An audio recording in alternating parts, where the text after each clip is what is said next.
today, particularly your clear enthusiasm before this committee. That's very welcome. I just want to note, I mean, it's obvious we're a small country. We have limited resources, but we do attach a very significant importance to helping those less fortunate. And I do believe that this sends a strong message to other larger countries with deeper pockets that they too have moral obligations to humanity. And finally, I applaud your focused deployment of aid, particularly, for example, towards the pre-eclampsia situation in Mozambique. Clearly you can point to that having saved 5,000 lives in a year, and that is very focused aid that we can see direct outcomes from.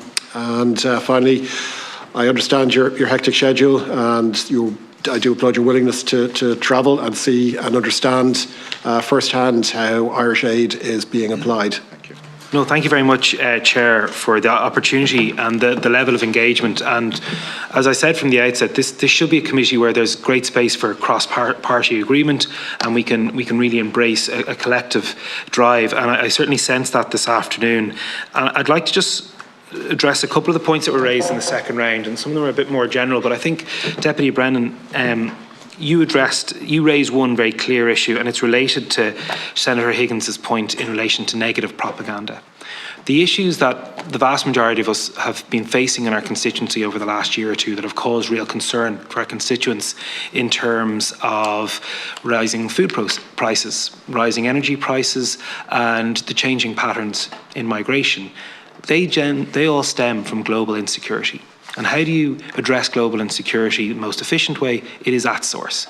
It's by making sure that you give people in the global south and developing world the best opportunities to simply live healthy lives, to make sure that they get an education, to make sure that there is economic opportunities, to make sure that there is equality of opportunity, and to make sure that there is safety from violence, and be it through conflict or indeed through societal.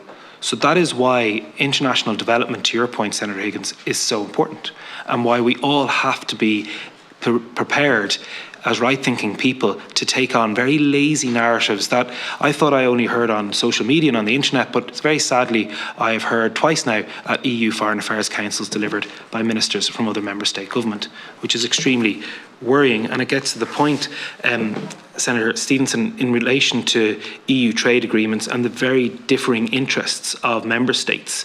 And it's very clear in the EU-Israel Association Agreement that Ireland has a distinctly different opinion than certain member states. That doesn't mean for any instance we should stop our level of advocacy or stop our approach to it, but it does mean that when we look at future trade agreements, that we make sure that those human rights clauses, they can be as watertight as you want, but you have to get the political buy-in from member states. And I certainly think if we look at other trade agreements that are in the ether, they're certainly far more advanced than I would have when I would have with Senator O'Loughlin worked on the Committee of the Regions Trade for All report over a decade ago.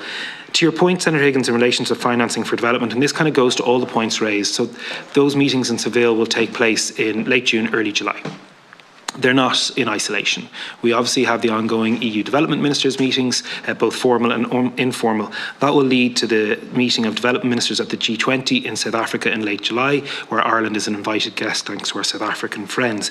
It will also lead to the UN General Assembly, when there will be a specific day relating to development issues in late September, followed by the next round of COP in Belém in Brazil, where there is a specific day related to development in addressing climate change, and also the 7th EU-Africa Union Summit, which is due to take place in Africa by the end of the year. I would have attended a meeting of European and African ministers last week in Brussels. And this is the sort of timeline in the very near future where all the issues raised in this discussion have an opportunity to be raised, for us to reach agreement, and for us to sell the very clear message of the importance of this. And you rightly, and others rightly, talk about the work of aid agencies, of smaller local-led organisations, and when you talk about making sure that they're rights-based, I think about the work of frontline defenders who are based in Blackrock but are very impactful in the developing world. But equally, when myself and